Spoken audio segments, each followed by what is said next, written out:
Alhamdulillahirabbil alamin wassalatu wassalamu ala asyrafil anbiya'i wal mursalin wa ala alihi wa sahbihi ajma'in. Alhamdulillah, pada hari ini saya akan berkongsikan mengenai kelebihan solat sunat tahajud dan kaifiatnya. Baik, kita tengok tahajud. Maksud tahajud itu berarti ataupun berasal daripada bahasa Arab dengan tafsiran berjaga, iaitu bangun ketika waktu sahur ataupun malam. Walaupun begitu, menurut Al-Jauhari, mereka juga menggunakan perkataan tahajud ketika berjaga malam atau apabila tidur di mana kedua-duanya adalah berlawanan. Baik.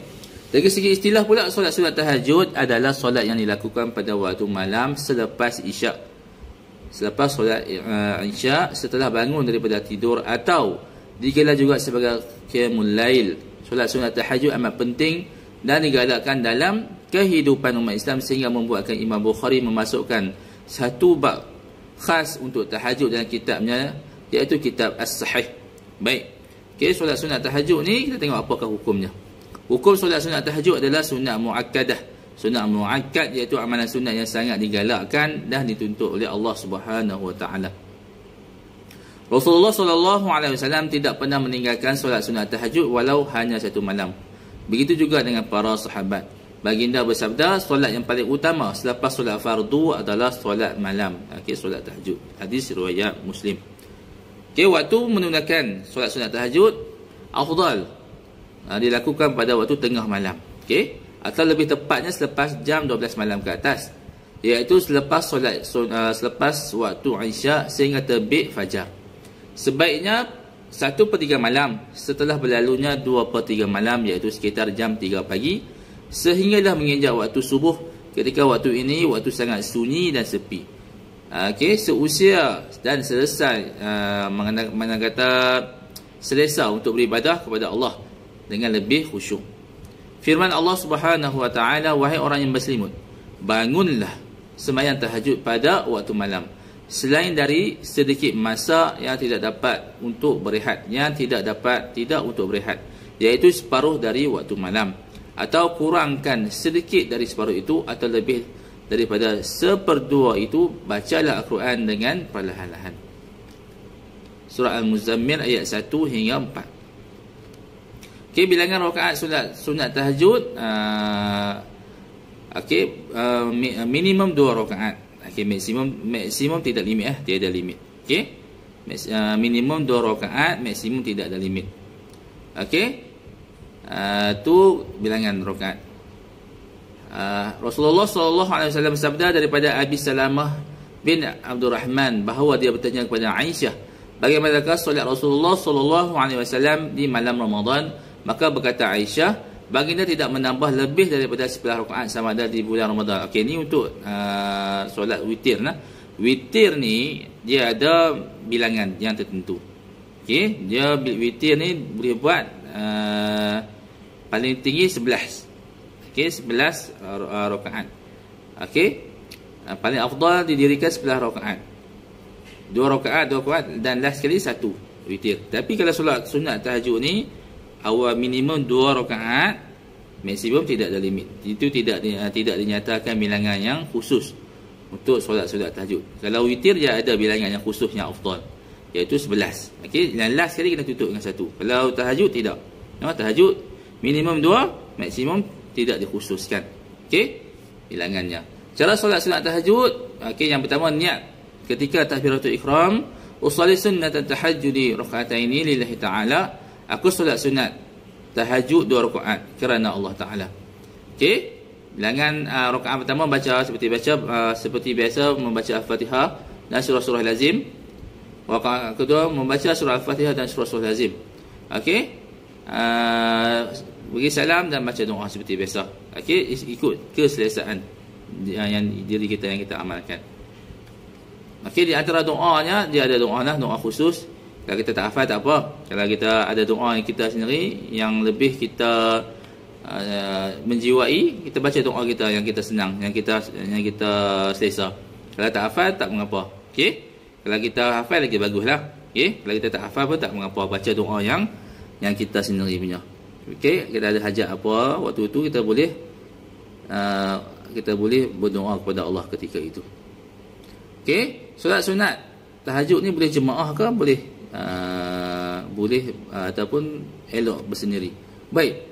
Solat sunat tahajud ni boleh didirikan secara bersendirian, juga boleh berjemaah. Rasulullah SAW pernah melakukan solat tahajud secara berjemaah dan juga bersendiri. Namun, jika mahu lebih khusyuk dan bersungguh, maka lakukan secara bersendirian. Okey, kelebihan solat sunat tahajud.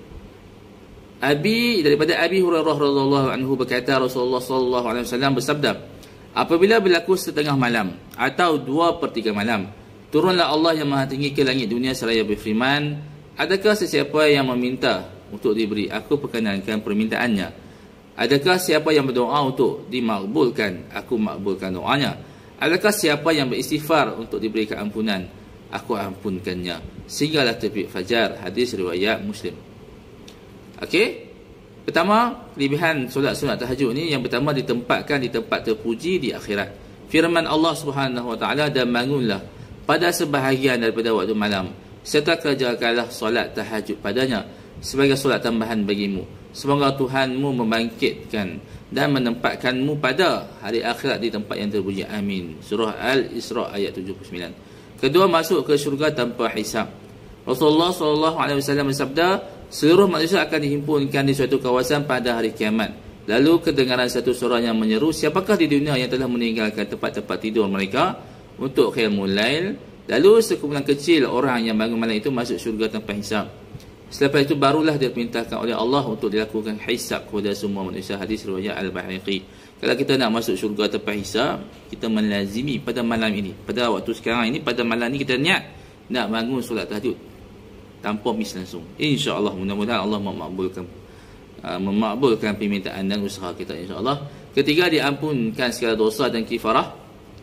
Rasulullah SAW bersabda, hendaklah kamu berqiyamul lail, kerana ia merupakan perjalanan orang yang soleh sebelum kamu. Qiyamul lail mendekatkan kamu kepada Tuhanmu, mengampunkan segala dosa dan kifarah di atas dosa-dosa, mencegah penyakit daripada badan. Hadis riwayat At-Tirmizi. Yang keempat, dijauhi daripada semua penyakit. Salman Al-Farisi menceritakan, Rasulullah SAW bersabda, kerjakanlah solat malam, sebab itu adalah kebiasaan orang solehin sebelum kamu. Juga satu jalan untuk mendekatkan diri kepada Tuhanmu, juga sebagai penebus segala amalan buruk, pencegah dari amalan dosa dan dapat menghalangi penyakit. Hadis riwayat Tirmizi dan Ahmad. Kelima, diperkenankan permintaannya yang baik.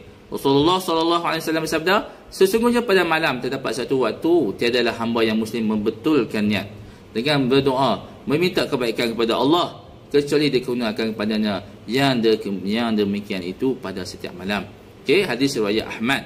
Selain itu, seseorang yang melazimi solat tahajud juga mendapatkan kebaikan lain. Yang pertama, mendapatkan pengawasan Allah Subhanahu Wa Taala dan terlihat ketaatan pada wajahnya. Kedua, dikasihi oleh ahli ibadat dan orang mukmin. Ketiga, kata-katanya menjadi hikmah dan kebijaksanaan. Keempat, dikurniakan kekuatan serta rezeki. Kurniaan di akhirat pula dia akan dapat 4 juga. Yang pertama, dibangkitkan dari kubur dengan wajah cerah dan berseri-seri. Amin, insyaAllah.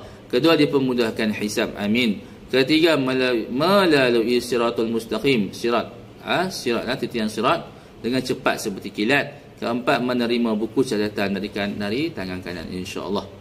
Okey, rujukan yang saya baca pada tazkirah pada pagi ini, yang pertama diambil oleh buku indahnya Saat Bersamamu, Panduan Praktikal Qiyamul Lail daripada karangan Ni Abdul Rahim, Ni Abdul Ghani dan Zahazan Muhammad, terbitan Telaga Biru 2007. Okey, yang seterusnya daripada Ensiklopedia Solat Telaga Biru 2011, dan yang ketiga 99 solat sunat lengkap Abdul Aziz Ismail 2004. Baik, sekadar itu dahulu perkongsian saya pada hari ini. Saya sudahi dengan wabillahi taufiq wal hidayah. Assalamualaikum warahmatullahi wabarakatuh.